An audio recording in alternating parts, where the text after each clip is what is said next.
Shalom, this week's Sedra is Sedra's Bo. The scene in my mind is pretty comical.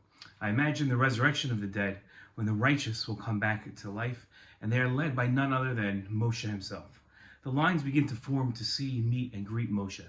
As each person reaches Moshe, he expects to be asked a tough question about a Jewish law, a difficult to understand episode in the Torah, or a challenging philosophical issue.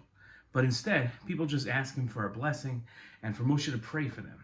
I imagine Moshe becoming more and more frustrated as the day goes on, and he's asked fewer and fewer Torah questions.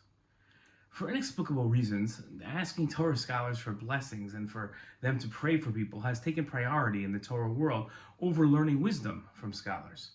People used to line up and ask Torah scholars questions. Now that's a rarity. In this week's Torah portion, we learn of Paroah asking Moshe to pray to God on Paroah's behalf and to end the plagues. There's one strange phenomenon, though. After the plague of darkness, Paroah doesn't ask Moshe to pray for the end of the plague. We read the following verses in this week's Torah portion. Moshe held out his arm toward the sky, and thick darkness descended upon all the land of Egypt for 3 days. People could not see one another, and for 3 days no one could move about. But all the Israelites enjoyed light in their dwellings. Paroah then summoned Moshe and said, "Go, worship God. Only your flocks and your herds shall be left behind. Even your dependents may go with you." But Moshe said, "You yourself must provide us with sacrifices and burnt offerings to offer up to our God."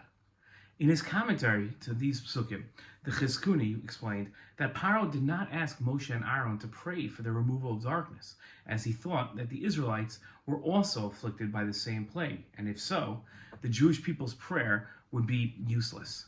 This comment of the Chizkuni raises an interesting question. Why would Moshe's prayer be ineffective just because he was also plagued by darkness? The Talmud taught an interesting principle about prayer. When it comes to praying for an illness, one is suffering themselves. Like many homiletic lessons, the Talmud taught this lesson through a story.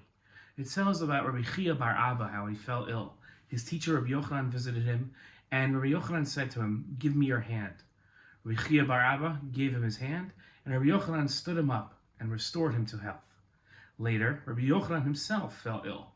Rabbi Chanina entered to visit him and said, "Give me your hand." And he gave him his hand, and Rabbi Chanina stood him up and restored him to health.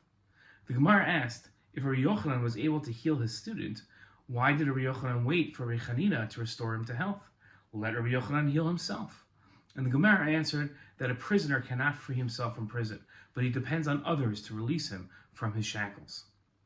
The Talmudic principle is that a person suffering can't solve their problems. They need someone else to help them.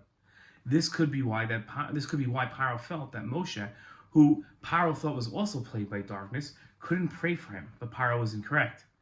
I don't know what mechanism Rabbi Yochanan used to heal his student, but when it comes to prayer, one can pray for another person even if they're both suffering the same malady. The Talmud taught, anyone who asks for compassion from heaven on behalf of another person, and he requires compassion from heaven concerning that same matter, he is answered first. Paroah should have asked Moshe to pray for him because Moshe was proven to be an effective advocate to end the plagues. Paroah made two errors. First, he assumed the Jews were also plagued by the darkness, and second, he assumed that being afflicted, Moshe wasn't able to pray effectively for Paroah. And these are both incorrect and serve to teach us two important lessons.